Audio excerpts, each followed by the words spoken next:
You know, when I was a kid, the pediatrician diagnosed me as an HSP. You ever hear that? Highly sensitive person? Because I wasn't circumcised. I just told you I'm socially awkward. It's only going to get weirder from here. But when I was a kid, my parents knew that I was going to become the village idiot. So we moved from India, all right? And we moved straight to, Ruben, Indiana. Yeah.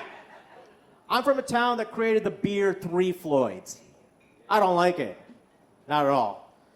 40 miles from here. And here's how backwards the town is. They thought I was black. Right? They thought I was black, and I'd explain to them, no, I'm Indian. So what's their next response? Oh, Indian, huh? Dots or feathers? That's like 40 years old, man, all right? It's call center, not rehab center. If you're white and you're not laughing, you have guilt because you stole their land. I'm just leasing it. Finally made a jailbreak, though. Went to Chicago. I've been living in this great city for 20 years. And I see a lot of Latinos here, and I realize, you know, we might have the same tone, but we're not from the same town, you know what I mean? Because people started to assume that I was Mexican when I came here. So I'm going to set the record straight once and for all for the Latinos. Me llamo Ilango. Soy indio. Aunque soy indio, la gente aquí me dicen chilango. No soy chilango. And that's what I'm saying. We may have the same tone, but we're not from the same town. And I made that mistake very early on. I'll never forget it. 20 years ago, I'm going to Humboldt Park to buy weed. Somewhere on Potomac, somewhere on Campbell. And it's around June, you know, Puerto Rican Parade Day. Puerto Rican Day is coming up. And I remember, dealer comes out, I have my bag, I'm with my friend who introduced me to the dealer, so he's vouching for me, right? If you vouch for someone, that means they shouldn't act up. I thought I was paying a compliment because I see all these cars with red, white, and blue, and I go, I love your patriotism. You know, you have so many American flags on your car. Good. See, this joke works here because they haven't banned books. People understand flags. And then I'll never forget that dealer. He's like, ¿Qué chingado? And my friend's like elbowing me. It's Puerto Rican flags. I'm like, oh, I'm so sorry. The dealer's like, it's an honest mistake, Holmes. And then I paid $250 for a dime bag. It was a great deal, right? Now, a lot of you around here, I feel like most of you are over 25, over 30. You're still on Facebook, right? Still on Facebook? Most of you? MySpace? Shit. It's not your space anymore. Your account should have been purged. But I've noticed that things on Facebook are getting worse. You know what I mean? There's a lot more division in the country. People are posting shit they shouldn't.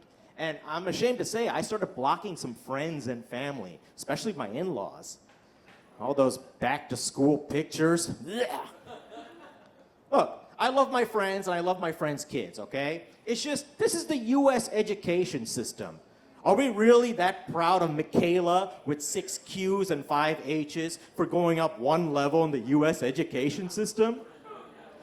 Hey, Michaela's parents, do you know what your Chinese counterpart doing right now?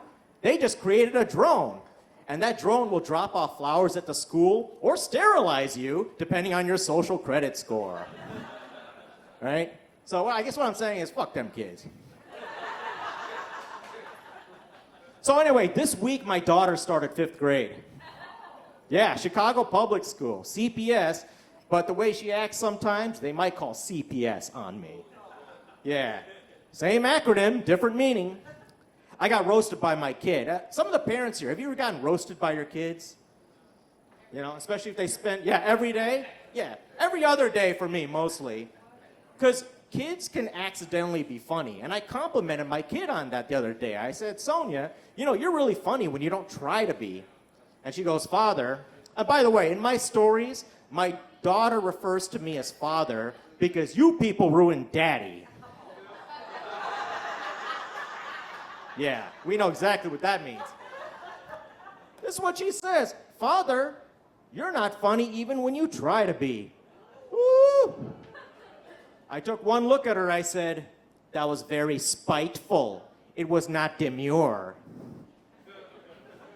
Oh my God, where's Gen Z when I need them to understand this reference? Fuck me.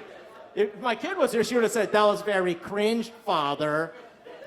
And you know what? My kid's not Gen Z, obviously. She's a Gen A, Generation Alpha. And maybe they don't deserve a clean planet after all. So Taylor Swift, you and the rest of the billionaires, you can keep flying private to Epstein Island for all I care.